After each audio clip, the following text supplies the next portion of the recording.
Hey guys, what's up? I'm Zach. Welcome to Zach's Soapbox. This is the video for the week of Friday, October 17th, 2025. Hello everyone, I'm your host. I'm Zach, and this is Zach's Soapbox. But once a week I get on here, speak my mind, talk about whatever I want to talk about, and then upload it. And you guys give me feedback, like, comment, share, all that bull crap. Anyways, every once in a while, guys, I pull out a poetry video and do a poetry video, pull something from my archives, or if I wrote a new poem, I'll share it on here. You never know what we're going to get here at the Soapbox, but we do poetry videos every so often. So this week, I'm going to do a poetry video for you.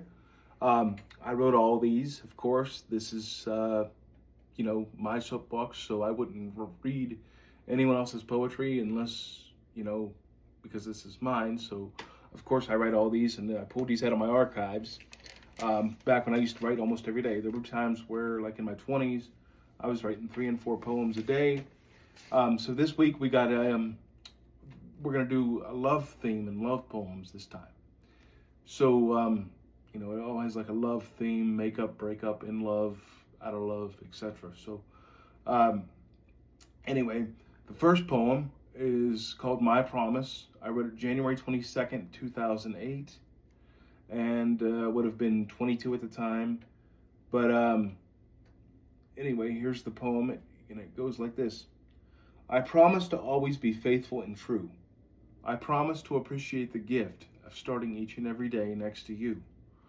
I'll always be that someone you can confide in. I'll be your companion to a world's end. And if you're drowning in the river of tears you cried, I want you to know I will pull you from below, wrap my arms around you, and make your fears subside.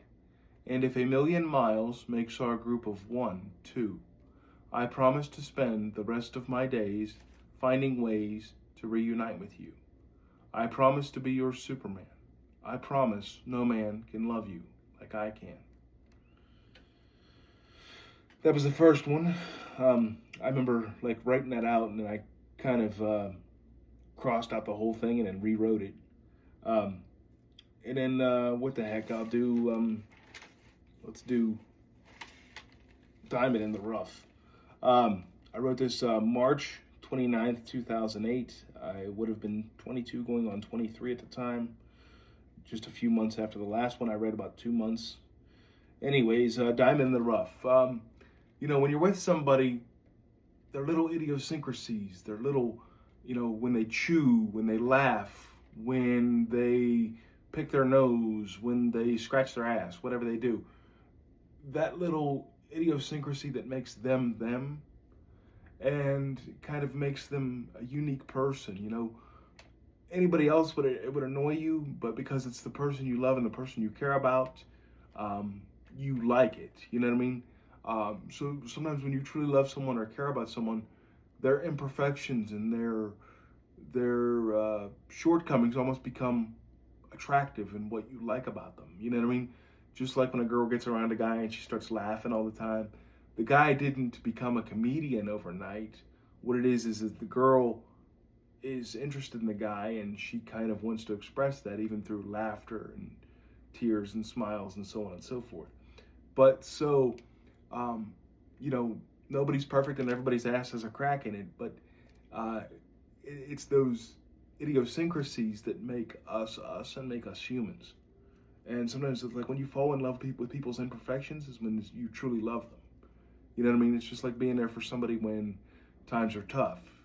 It's easy to be there when, fair weather and stuff like that, but when the storm hits and the storm comes, that's when you are really tested. So Diamond in the Rough. Anyway, here we go. Looks aren't everything. You're not a supermodel or a beauty queen, but to me, you mean absolutely everything. I can't say I love you enough. You were there for me when times got tough. You're just a diamond in the rough. You're more than a lover, more than a friend. I'll love you beyond forever, beyond the end. You're not a princess or royalty, but you are a queen to me. Words can't describe this enough. You're just a diamond in the rough. You have some imperfections, that's for sure. But yet you're unlike anything I've ever seen before. The joy I feel when you smile, it's you who makes living all worthwhile. I can't thank you enough. You're just my diamond in the rough. Even diamonds have imperfections. Like the clearer the diamond is, the more it costs. But even diamonds have imperfections. And I think that when you're truly in love with someone, you embrace even their flaws. You almost fall in love with those too. But so anyway, that's the second poem, Diamond in the Rough.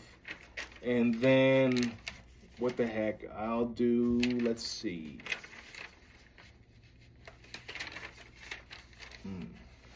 I just picked up one of my notebooks and just kind of started going through it here. Let's see. Okay, let's do Emerald Eyes. My Aunt Mona likes this one. It's called Emerald Eyes. I wrote it sometime in March. Well, let me look and I'll tell you what I wrote. March 5th, 2008. Okay, so like I said, I wrote a lot back then. Emerald Eyes, here we go. Sweet angel, that's a perfect name for you. Your emerald eyes tell no lies. Your emerald eyes put me in a daze. You got me craving you in so many ways. Honest eyes like yours are rare. Sometimes I can't help but stare. Your emerald eyes are the brightest of green. Your emerald eyes are the most beautiful thing I've ever seen. Your emerald eyes reveal a soul so clean and pure, and your emerald eyes is when I find everything I've been looking for. Wise men say the eyes are the window to the soul. If I didn't say I love you, I'd be a fool. Milk and honey and sugar-coated lies, the truth is hidden behind inside your emerald eyes. Yeah, well, I was talking to a girl, her name was, I think, Donna, and I was talking to her, and we got to know each other a little bit on the phone, and, you know, she kind of was crushing on me, and I'm like, well, and she told me she had green eyes, and so I kind of just worked a poem around, you know, emerald and green and things like that, so, you know, sometimes I would do that, like, I just pick, like, you know, like, a couple months ago when we did a poetry video, about 4 or 5 months ago, I did, like, the shitty car one, and you know, the best accident, which was kind of autobiographical about meeting my dad for the first time at 15, stuff like that. But anyways, guys, I hope you enjoyed this week's video. You know, we're gonna do these every so often. Please let me know which poem you like the best in the comments. You know, if you didn't like any of them, please feel free to like, comment, and share on the video. It helps boost the signal and get the channel out there. I think I hit everything. But anyways, guys, you know, have a good weekend, and I'll see you later. Bye.